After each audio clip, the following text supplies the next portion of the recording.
Good morning, July 3rd. Jesus paid it all. There are no bills due for your sin. You are now free to simply trust and obey. Stop trying to earn something from God. Stop trying to gain more of His acceptance. Stop trying to earn His favor. Stop trying to win His allegiance. Stop trying to do something that would pay for His blessing. Stop trying to morally buy your way out of His anger.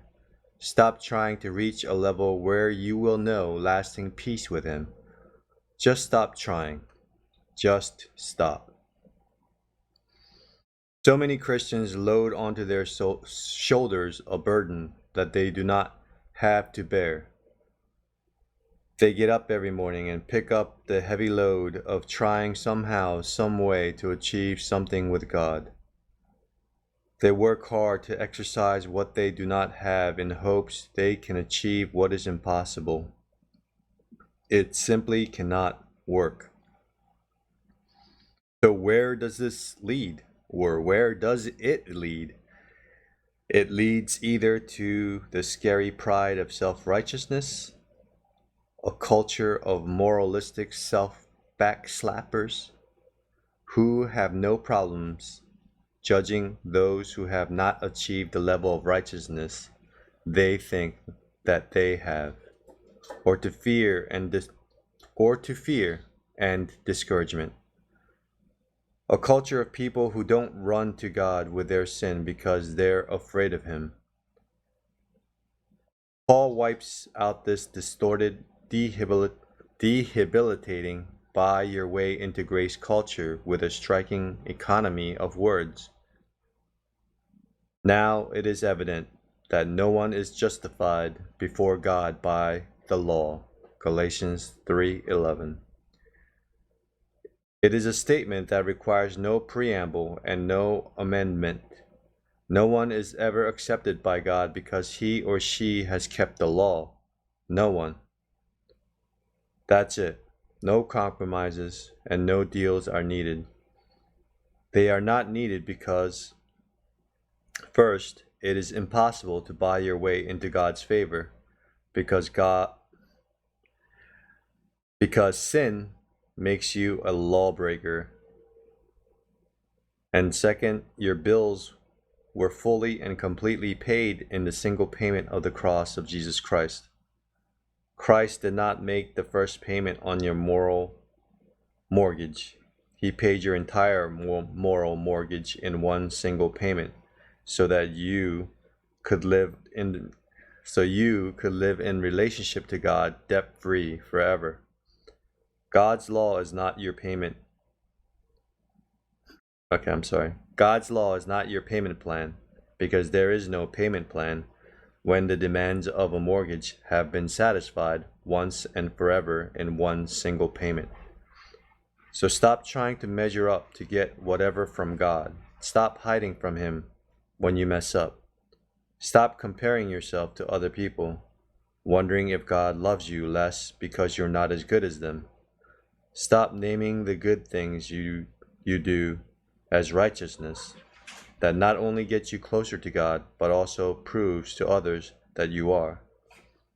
Just stop asking the law to do what only grace can achieve, and start resting in the fact that you don't have any moral bills due because Jesus paid them all on the cross. And when you sin, don't pretend you didn't. Don't panic and don't hide. Run to Jesus and receive mercy in your time of need, the kind of mercy He paid for you to have. For further study and encouragement, Isaiah 53.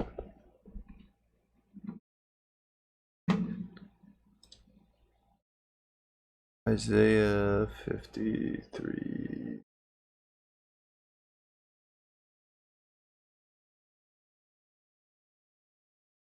The sin-bearing Messiah. Who has believed our report, and to whom has the arm of the Lord been revealed? For he shall grow up before him as a tender plant, And as a root out of dry ground, he has no form or comeliness. And when we see him, there is no beauty that we should desire him. He is despised and rejected by men, a man of sorrows and acquainted with grief. And we hid, as it were, our faces from him. He was despised, and we did not esteem him. Surely he has borne our griefs and carried our sorrows. Yet we esteemed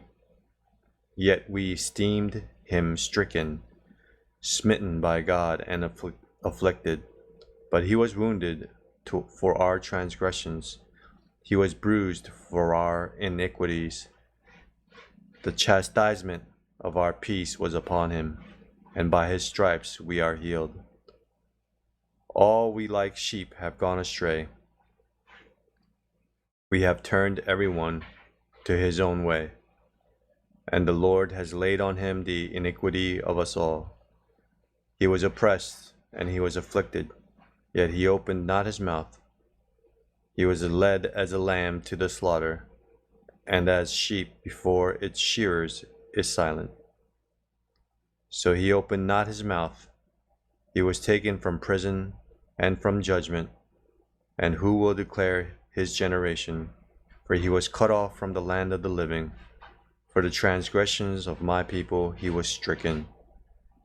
And they made his grave with the wicked, but with the rich at his death, because he had done no violence, nor was any deceit in his mouth. Yet it pleased the Lord to bruise him. He has put him to grief. When you make his soul an offering for sin, he shall see his seed. He shall prolong his days, and the pleasure of the Lord shall prosper in his hand. He shall see the labor of his soul, and be satisfied. By his knowledge my righteous servant shall justify many, for he shall bear their iniquities. Therefore I will divide him a portion with the great, and he shall divide the spoil with the strong, because he poured out his soul unto death, and he was numbered with the transgressors, and he bore the sin of many, and made intercession for the transgressors. Amen.